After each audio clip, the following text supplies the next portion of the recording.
So, Haughmond Hill overlooks the beautiful historic town of Shrewsbury, the birthplace of Charles Darwin, which you can see there in the distance. There's also quite a lot of good riding spots around the Shropshire area, some of which I've only found recently. The Longmynd over in the distance, where you can see the biggest peaks up in the Shropshire Hills. There's a really good cross-country loop up there we'll go to at some point.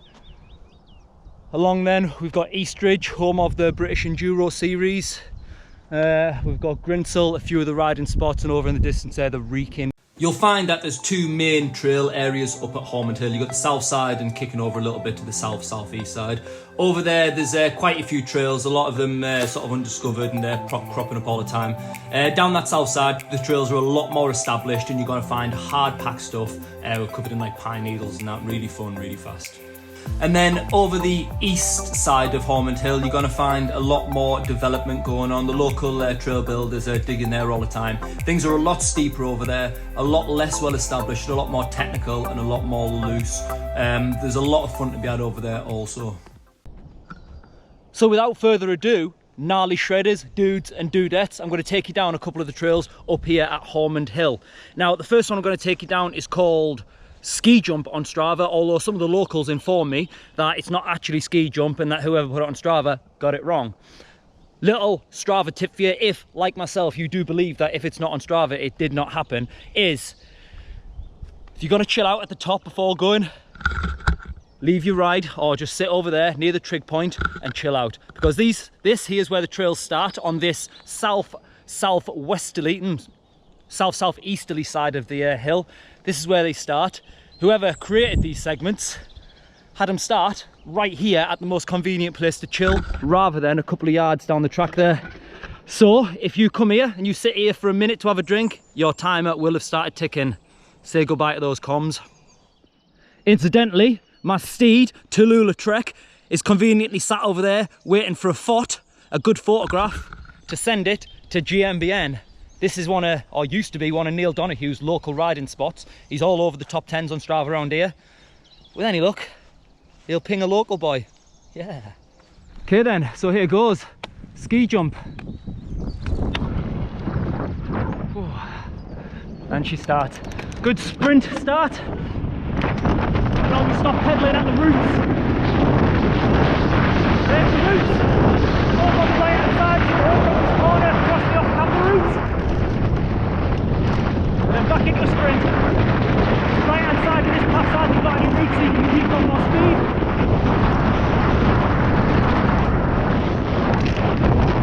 Into the steep section. Now this is why it's called ski jump. Coming up here is a ski jump into a lovely berm. Wow. Then just in it, yes we can, down to the end. Oh, slow corner. Good thing about this trail is straight into the climb back up, like there you go.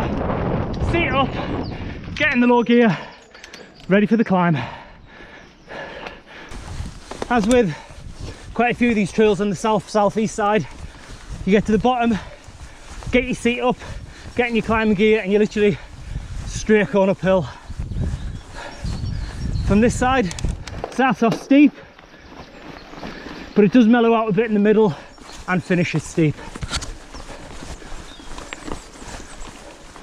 So as we see, the climb's mellowed out somewhat now. It does go very steep again shortly.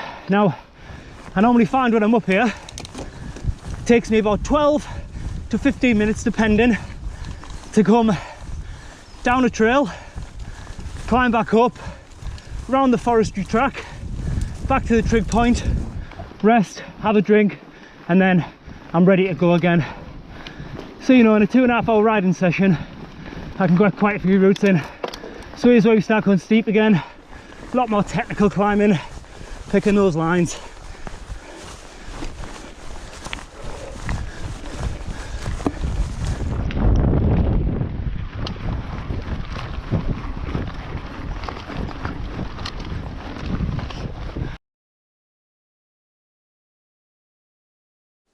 So the next one we're going to hit is Boyne. Shares the same starting as Ski Track and a few of the others.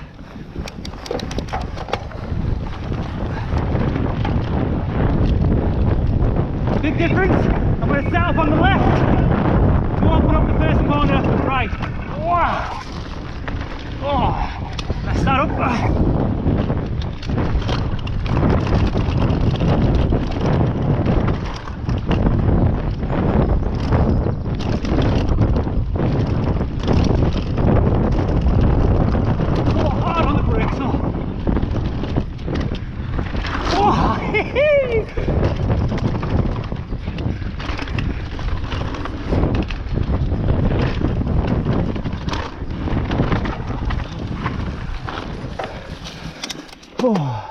Now Haughmond Hill is a location for all the family, but it is predominantly a dog walking spot and a family walking spot. All the trails are accessible, or most of them are accessible on a wheelchair.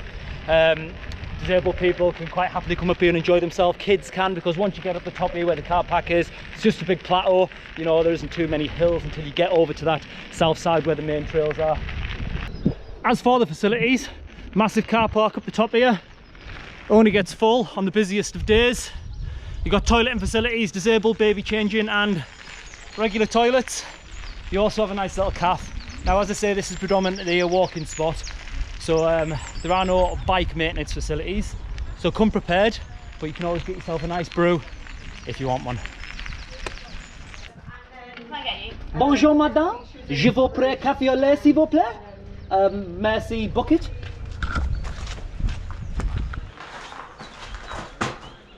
Très bien, pleasant.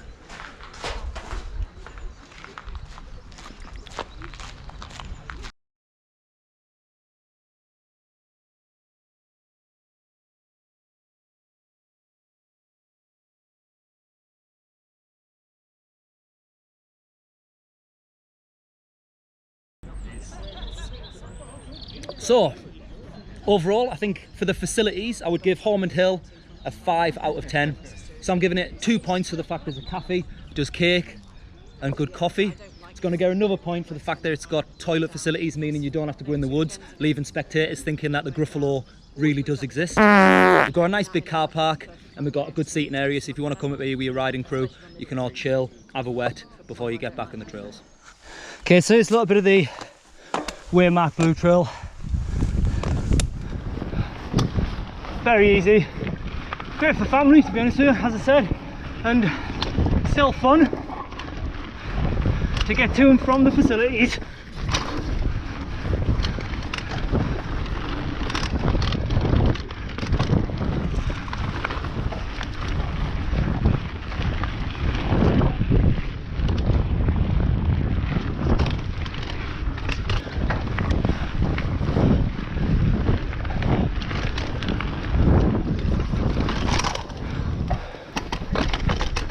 Okay, so now we're heading over to the east face of Haughmond Hill. Over here things get a lot steeper, a lot more loose and a lot more technical. Now the local trail builders are doing a great job up here, but it's still in its infancy. This is just an established single track which gets you to the starting of the trail. The trail hasn't really started yet, so the name of this one for myself is unknown, because last time I checked it wasn't on Strava. Now the trail starts here, as of always. You're not going to be able to tell how steep it is from a chest cam, but once I take a left in a second onto the trail, it is very steep and it's going to need all my concentration. Here it goes. Oh God, already nearly had enough. Oh. Oh, crisis tech. It's a little bit more warning than when I was last here. Oh. Right. Oh God. Oh. This is the first time in a while I've been thinking, oh, I should be on dry on flats. Oh. My stormy speed. Right. Don't know this trail very well, but still enjoyable. Oh. Hey. Oh. Little blooming uphill.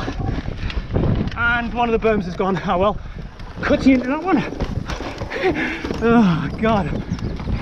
Yeah, it's quite hard to maintain your speed on that, but really enjoyable nonetheless.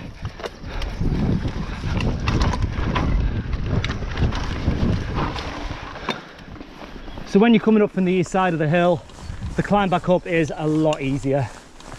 It's probably twice as long as the other one. Trails off to either side here. Twice as long as the other one, but it's nowhere near as steep.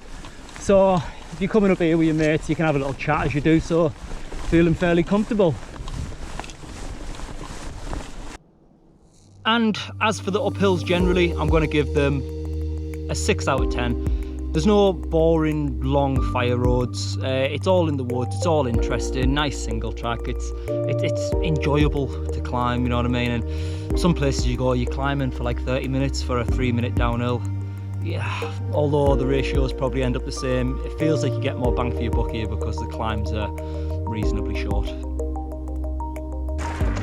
So the downhill trails at Haughmond Hill, I'm going to give them a 4 out of 10. Now, they are short and there are a few uphill sections in a lot of the trails which kind of takes away a bit of the fun.